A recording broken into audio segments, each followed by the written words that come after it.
కొడుకు గురించి ఇంక చెప్పాల్సినటువంటి పని లేదు. ఆ నార్త్ కొరియాలో కిమ్ ఉంటాడు, ఈయన ఆంధ్ర కిమ్. ఈయన నియంత్రిత పరిపాలన. నాయకులు కనిపిస్తే, వైఎస్ఆర్ కాంగ్రెస్ పార్టీ నాయకులు కనిపిస్తేనో లేదా ఎవరైనా మాట్లాడితేనో వాళ్ళ మీద ఏ రకంగా కేసులు పెట్టాలి, ఏ రకంగా వారి మీద కక్ష సాధింపు చర్యలు చేయాలనేటువంటిది వారి తాపత్రయం. ఆయన అంతా ఆ రాజ్యాంగం చూస్తాడు. ఎవరికి ఏది కట్టబెట్టాలో 99 పైసలు భూమి ఇచ్చేస్తారు.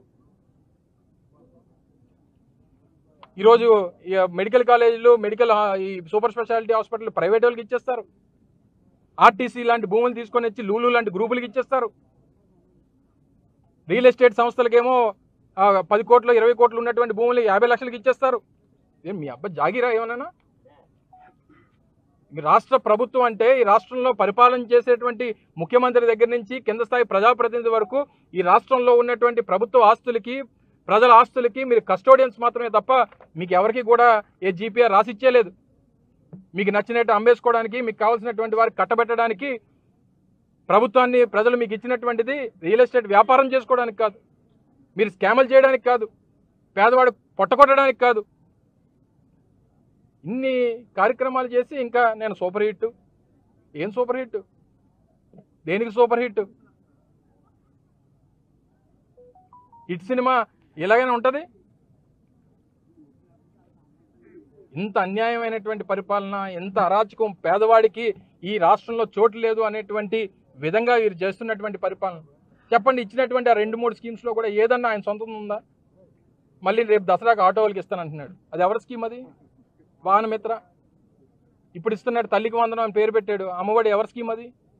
అంటే జగన్మోహన్ రెడ్డి గారు తీసుకున్నటువంటి నిర్ణయాల్ని, లేదా మొన్న రైతులకి 7,000 ఇచ్చానంటున్నాడు. 5,000 ఈయన ఇచ్చింది. 20,000 హామీ గత సంవత్సరం లేదు. 2024 25 రూపాయి ఇవ్వాల. 2025కి 26కి అదొక 20,000 బాకీ. ఇంకా ఈ సంవత్సరంలో ఇంకో 15,000 బాకీ, ఇంకా 35,000 బాకీ ఉన్నాడు రైతు. మనకి చేత కాదు, చేసిన వాడిని చూస్తే ఓర్వలేము. ఎవడన్నా పోర్టులు కడితే నేనే కట్టానంటావు. వైజాగ్లో airport, Bhogapuram international airport Jaganmohan Reddy కడితే అది నేనే కట్టానంటావు. 3 సీ పోర్టులు కడతా ఉంటే అది మేమే కట్టానంటావు. చేత కాదు, చేసిన వాళ్ళని చూస్తే ఓర్వలేవు. సో ఏదేమైనప్పటికీ ఈ కార్యక్రమాన్ని మరింత ఉధృతంగా ముందుకు తీసుకెళ్తాం. ఒక కార్యాచరణ రూపొందిస్తాం. ప్రభుత్వం మీద ఒత్తిడి తీసుకొని వస్తాం. ప్రజలందరినీ కలుపుకుంటాం. కలిసి వచ్చినటువంటి రాజకీయ పార్టీలను అన్నింటిని కూడా కలుపుకుంటామని చెప్పి నిన్న జగన్మోహన్ రెడ్డి గారు చెప్పారు.